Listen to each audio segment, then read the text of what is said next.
Assalomu alaykum. Uzcabo olimpiadasi yozma savollari tahlillarini qilishda davom etamiz. Demak, 4-topshiriq. 4-topshiriq genetik tushunmovchiliklarga bag'ishlangan bo'lib, bu ikki qismdan iborat. Birinchi qismda baliqlardagi genetik tushunmovchilik haqida so'z boradi. Akvariumda yashaydigan yapon balig'ining erkagi XY xromosomali bo'lib, qizil rangda, urg'ochisi esa XX xromosomali bo'lib, oq rangdadir. Qizil erkak baliq bilan oq urg'ochi baliqlar chatishtirilganda barcha erkak baliqlar qizil va barcha urg'ochilar esa oq rangda bo'ldi. Shundan keyin bu baliqlar ikki guruhga ajratilib, ularning bir guruhini normal ozuqa bilan boqdik, ikkinchi guruhini esa ozuqasiga urg'ochi organizmning jinsiy bezlar ishlab chiqaradigan metil testosteron gormonini 8 oy davomida qo'shib berildi. Shundan keyin bu ikki guruh baliqlar o'zaro chatishtirilganda 25% oq rangli urg'ochilar olindi deyilgan. Tajriba va jarayonni izohlang deyilgan.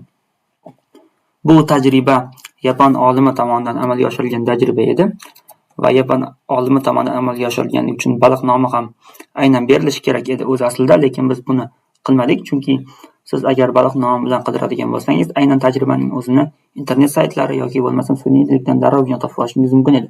Shuning uchun biz so'zlarni o'zgartirdik, lekin ma'noni o'zgartirmadik. Yapon olimi Yamamoto tomonidan amalga oshirilgan bu tajriba qanday ish edi?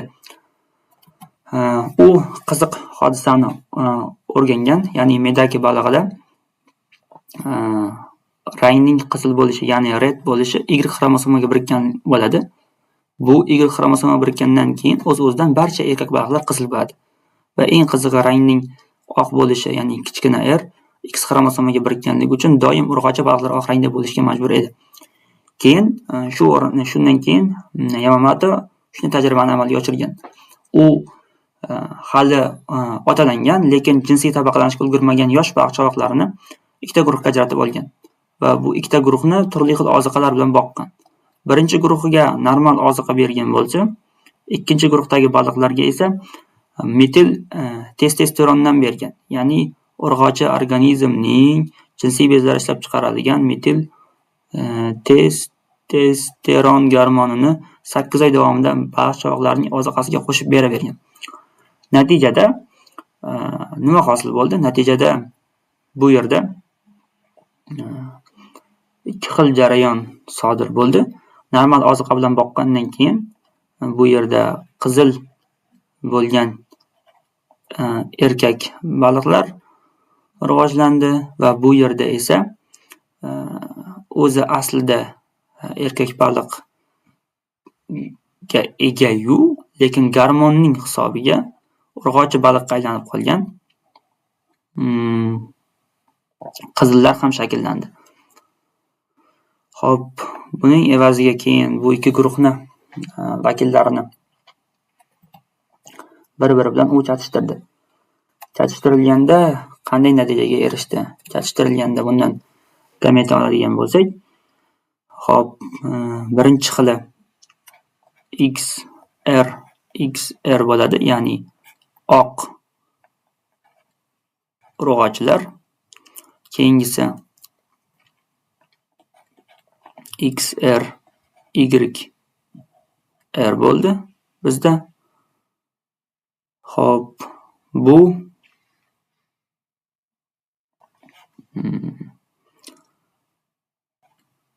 erkak qizillar, keyingisi esa XR YR bo'ldi bizda. Yana erkak oqlar va oxirida bizda YR hamda YR ko'rinishda mutant forma ham olganmiz va bu yashovchan emas aslini olganda. Bu tug'ilgandan keyin, biroz muddatdan keyin o'lib ketishi mumkin. Ko'rib turibsiz, 75% holatda, lekin hali rivojlanganlarning 75% erkak qizillar bo'ldi. Avvallari esa 50% bo'lardi va unda esa 25% oq rangli urg'ochilar bo'ldi. Mana bu yerda aytilgan oq rangli urg'ochilar degan joygacha olib kela oldik tajribani va tajriba shu ko'rinishda amalga oshirilgan edi. Mohiyat nima edi? Jarayonni qanday saqlashimiz kerak edi? Biz jarayonga shunday ta'rif berishimiz kerak edi. Ya'ni gormonlar orqali jinsning belgilanishi. Metil testosteron qo'shilgandan keyin bu bejizga emas edi. Bu siz uchun kalit bo'lishligi kerak edi. Ya'ni gormonlar orqali jinsning boshqarilishi yoki gormonlar orqali jinsning belgilanishiga oid bo'lgan savol edi. Bu holatni siz yana qanday oddiy holatga ko'rsatishingiz mumkin? Misol uchun, tovuq tuxumiga inkubator apparati bor. Bu inkubator apparatiga tuxumlarni solib qo'ysangiz, inkubatsiya davri boshlanadi. Ma'lum bir inkubatsiya davridan keyin bu tuxumlardan jo'jalar ochib chiqishi kerak. Agar siz inkubatsiya davriga qadar tuxumlarga estrogen gormon ishlov beradigan bo'lsangiz, u holda tuxumdan faqatgina urug'ochi jo'jalar rivojlanadi. Ya'ni xo'rozchalar chiqmaydi u yerdan. U yerdan faqatgina urug'ochi jo'jalarning rivojlanishiga erishasiz. Agar tovuqning tuxumiga inkubatsiya davriga qadar estrogen gormoni bilan ishlov bersangiz, inkubatsiya davridan keyin rivojlanib, jinsiy jihatdan, xromosomal jihatdan aslida demak xo'roz bo'lsa ham, lekin ularning hammasini siz urug'ochi jo'jalar qilishga erishasiz. Bu gormon orqali jinsning boshqarilishi yoki gormon orqali jinsning belgilanishi deyiladi.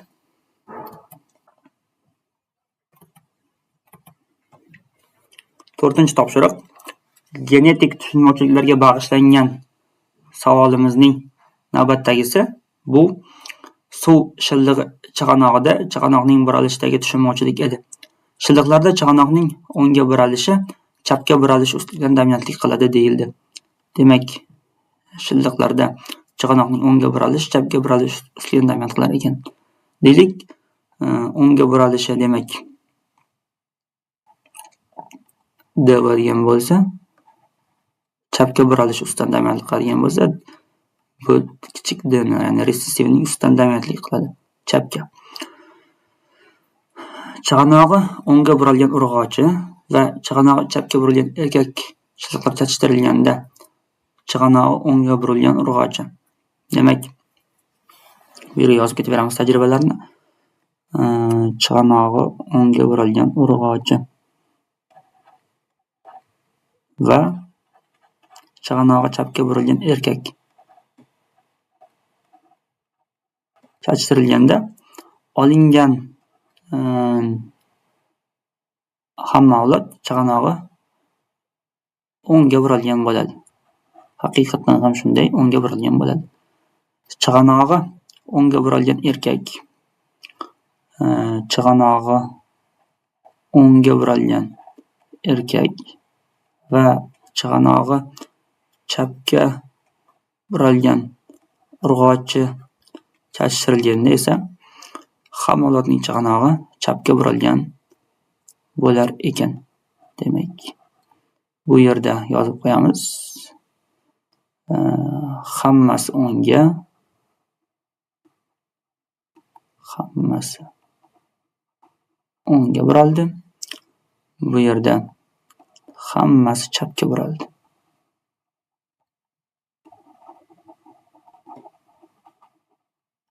Endi keyingi holatda heterozigota holatda deyilgan ekan. Heterozigota holatdagi erkak va urug'ochi shilliqlar chatishtirilganda qanday jarayon sodir bo'ladi? D olinadi bizda avlodlardan. D heterozigotadan 2 va gomozigotadan 1. Hammasining chaqanog'i o'ngga burilgan degan ta'rif aytilgan. O'ngga burilgan deb. Endi shu yerda savol tug'iladi. Bu qanday amalga oshyapti? Xo'p, o'ngga burilish dominant bo'lsa, tushundik. Mana bu yerda hammasi o'ngga burildi. Lekin bu yerda resessiv qanday qilib hammasini chapga burib yuboryapti? Demak, u qandaydir Y xromosomaga birikkanmi? Yo'q, bu yerda urug'ochi edi. Urug'ochilarda esa XX xromosoma bo'lsa, qanday qilib bu ishni amalga oshiryapti? Bo'pti, agar urg'ochi organizm o'zidan boshqacha xromosomlar joylashgan bu allel deydigan bo'lsangiz, mana bu yerda urg'ochida o'sha joylashgan edi-ku. Nimaga mana bu D endi shapka emas, o'ngga burashga sabab bo'lib qolyapti. Mana bu D o'ngga burashga sabab bo'lib qolgan. Bu yerda chapga burashga sababchi bo'layotgan edi-ku. Demak, menimcha muammo tushunarli va holatni qanday tushuntirish mumkin degan savolimizga siz tushungansiz degan umiddamiz. Suv shillig'i chig'anoqning buralishidagi tushunmovchilik bu uzoqqa borib taqaladigan jarayon hisoblanadi. Uzoqqa deyilganda nimani nazarda tutyapman? Uzoqqa deyilganda bu hali shilliqning bu yorug' dunyoni ko'rishdan oldingi davr. Ya'ni hali shilliq bu hayotda yo'q bo'lgan paytda. Bu shilliq hali mavjud bo'lmagan paytdagi jarayonga bog'liq holat. Bu holat fanda maternal effekt yoki ona effekti nomi ataladi. Ona effekti oddiy biz genetikada biladigan dominant resessiv gen ekspressiyasiga mos kelmaydi. Mos kelmasligini siz quyida yozganimiz chatishtirishlarini orqali tushuntirgan mana bu qismdagilarni ko'rib siz bildingiz mos kelmasligini albatta. Demak, maternal effektning qanday ishlashi haqida sizga men tushuncha berishim kerak va bu qanday kelib chiqqanligini tushuntirib berishim kerak bo'ladi. Maternal effekt genlari ishlash mexanizmi bu effektning genlari onaning tuxumida ishlaydi. Lekin onaning tuxumida ishlaganligi bilan avlodning rivojlanishiga ta'sir ko'rsatadi. Bu genlar embrional rivojlanishdan oldin tuxum hujayrada faol bo'ladi. Hali embrional rivojlanish bo'lmasdan oldin tuxum hujayrada faol bo'ladi. Ya'ni agar ona heterozigota bo'lsa ham, uning tuxumi faqatgina D allel hosillarini hosil qiladi va shuni ko'paytiradi. Bu shu ketma-ketlikda, shu ko'rinishda ishlaydi. Buni embrionning o'zida ishlamaydi bu jarayon. Bu jarayonni tushuntirishim uchun yana yozishimga to'g'ri keladi.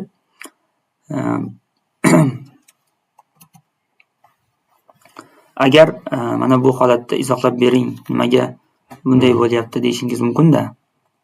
Hozir bu yerda va bu yerda izohlashimiz kerak. Mana bu qismni siz o'zi genetikaga oddiy dominant resessiv ekspressivlikka olib borib moslab qo'yishingiz mumkin, lekin bu qismlarga mos kelmay qoladi va shunda bu qismni xato qilganingizni sezasiz. Endi tahlil jarayonini amalga oshiramiz. Bu tahlil jarayonida men tushuntirib berishga harakat qilaman. Tuxum hujayra bor. Deylik, tuxum hujayra mana shunday shaklda bo'ladigan bo'lsa, bu tuxum hujayrada hozir uning genotipini yozaman. Deylik, genotipi mana bu yerda tuxum hujayrani yadrosini chizib qo'ydim. Endi D ko'rinishda bo'lsin. D ko'rinishda bo'lganda uning o'zidagi genidagi bor bo'lgan xususiyat bu o'ngga buralish. O'ngga buralish bo'lganligi uchun u o'ngga buraladigan oqsillarni tezlik bilan sintez qilib tashlaydi. Ya'ni mana bu yerdan va bu yadrodan keyin mana bu oqsillar tuxum hujayraning ichida juda ko'p hosil bo'ladi bu oqsillar. Va endi u mana bu erkak bilan chatishayotgan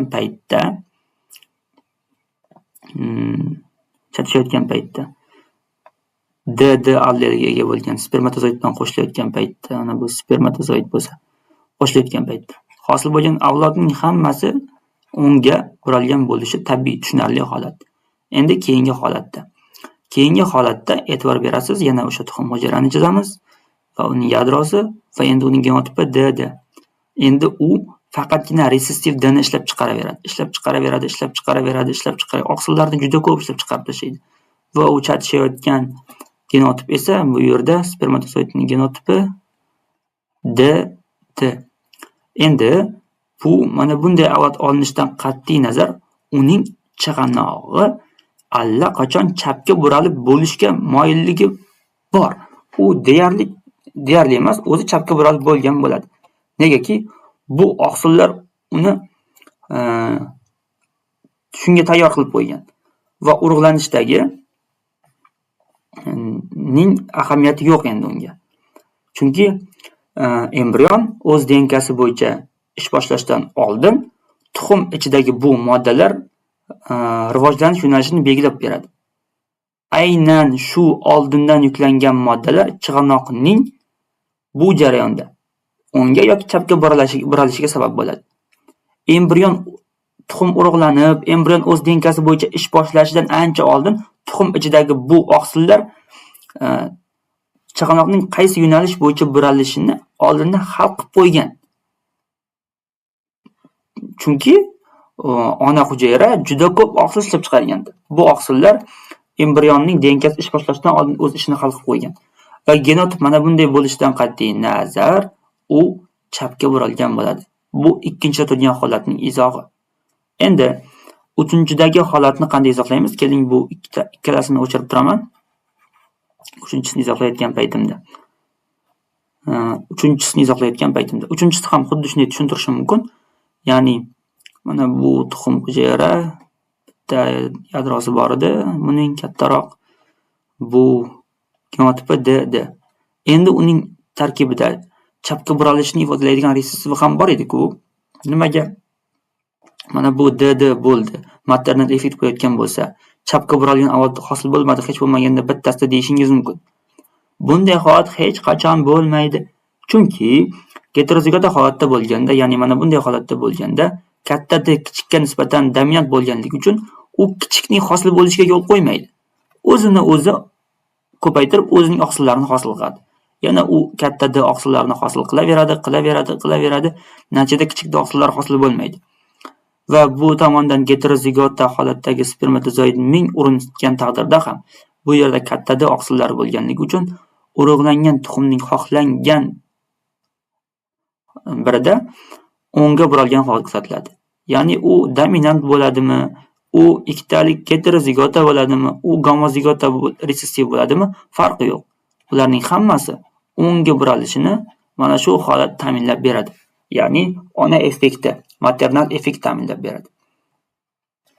Bu jarayonni, bu qonuniyatni, bu mohiyatni anglaganingizdan keyin siz juda ko'p tushunchalarga ega bo'lishingiz mumkin. Ya'ni xulosa qilib, undan keyin o'zingizning fikrlaringizni izohlashingiz mumkin. Maternal effektning mohiyati shundan iboratki, tuxum ichida oldindan mavjud bo'lgan oqsillar embrion rivojlanishini nazorat qiladi. Tuxumdagi bu moddalar sitoskeletning tuzilishini boshqarib, hujayralarning bo'linishi va yo'nalishini avvaldan belgilab qo'yishadi.